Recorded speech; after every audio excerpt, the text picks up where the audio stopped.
Bahasanya itu apa ya? Kalau bahasa Jawanya itu kita tombok itu. Jadi modal yang kita keluarkan habis 500.000 nanti bisa membengkak jadi 700-800 ibaratnya. Jadi kita nggak dapat hasil. Ya menurut kita orang kecil ini ya masih kurang, karena dibandingkan dengan kebutuhan sehari-hari itu kan pengeluarannya lebih banyak. Kalau buat dipikir untungnya nggak banyak-banyak amat, cuman memperpanjang apa ya, memperpanjang tangan kita lah ibaratnya.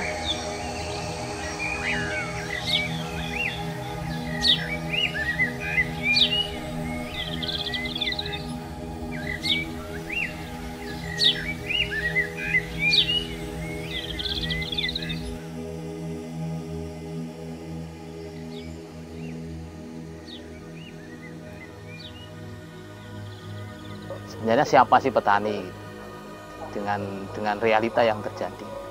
Jadi obrolan yang semakin kuat itu akhirnya bisa menamai diri bahwa ya petani rupanya seorang yang bekerja melakukan budidaya dan itu tidak untuk dirinya sendiri tapi untuk semua orang.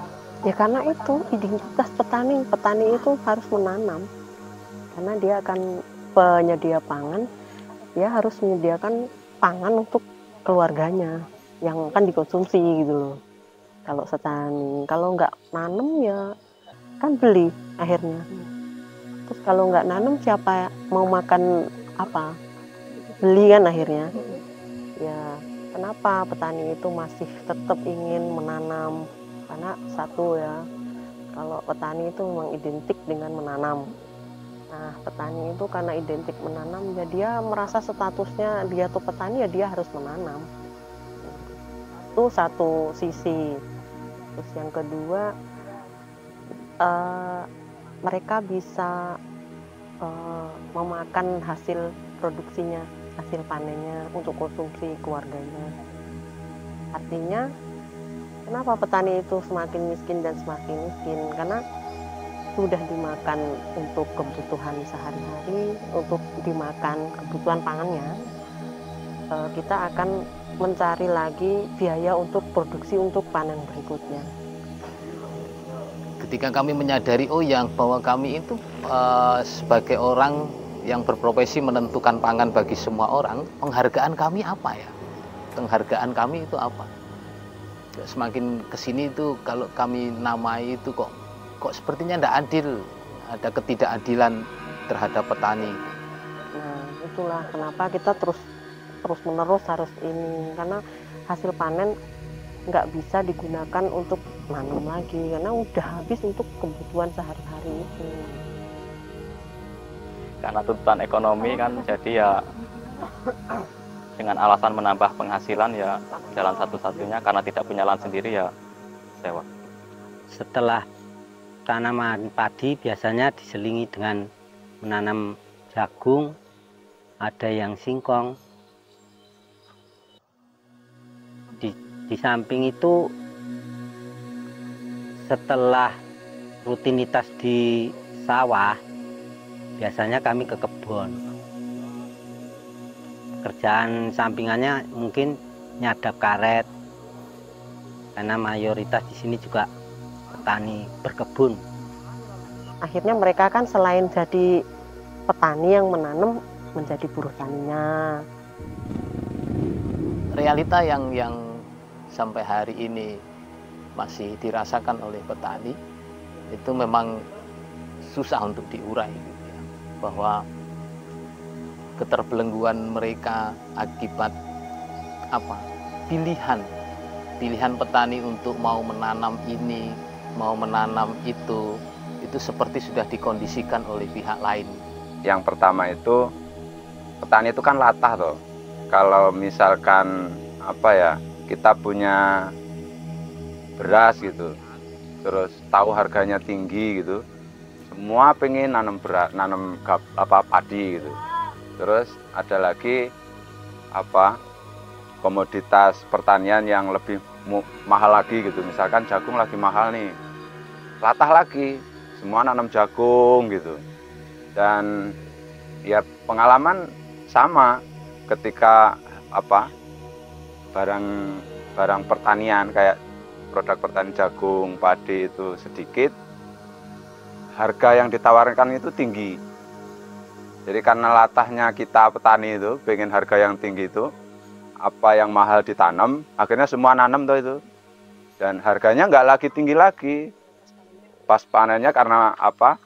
Produksinya banyak, jadi ya harganya murah gitu. Akhirnya bingung lagi petani, cari apa komoditas. Akhirnya apa? Jadi petani itu nggak tetap lagi, mau jagung-jagung terus itu enggak, tapi berganti-ganti gitu.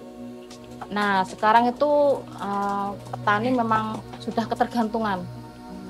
Dengan semua itu petani sudah ketergantungan dari bibit, dari pupuk, dari pestisida, bahkan untuk olah lahan, dan yang terakhir itu untuk manen. Itu petani semua tergantung.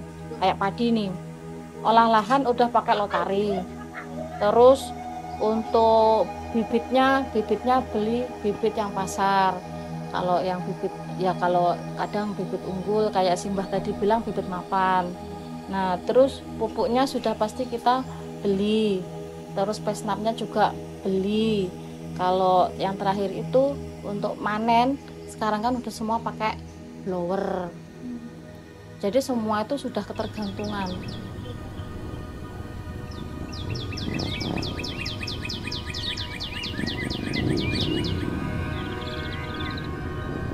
Dari situ kami melihat bahwa kenapa sampai hari ini kami itu tidak bisa menentukan harga yang itu dibanding dengan input berbudidaya kami sebagai petani. Sehingga ketidakadilan itu semakin nampak dan kami itu semakin dalam posisi yang tidak berdaya.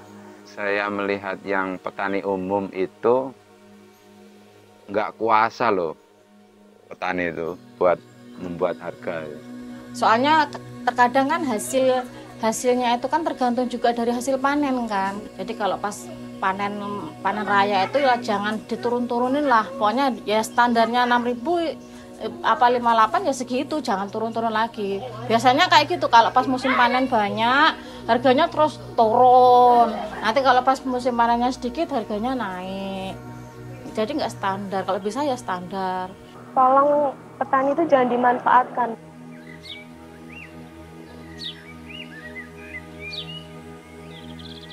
Kami mencoba untuk membuat model baru dalam setiap pertaniannya itu.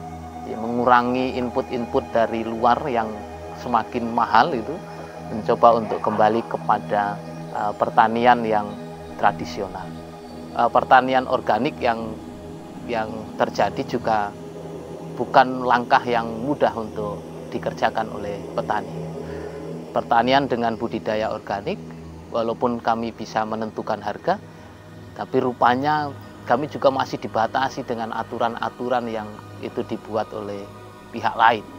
Jadi produk organik kami juga harus ada sertifikat, harus lulus uji, dan segala macamnya.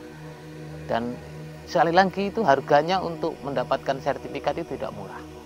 Nah, lagi-lagi bahwa apa yang sedang diperjuangkan petani selalu mengalami hambatan, tantangan, bahkan pasti kegagalan itu di depan mata karena keterbatasan tentang kemampuan kami untuk membayar tentang sertifikat yang ditentukan oleh pihak ketiga.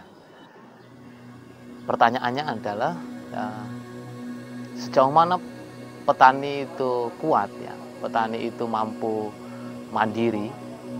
Ini menjadi PR kita bersama, untuk memperjuangkan hak-haknya juga menjadi PR bersama.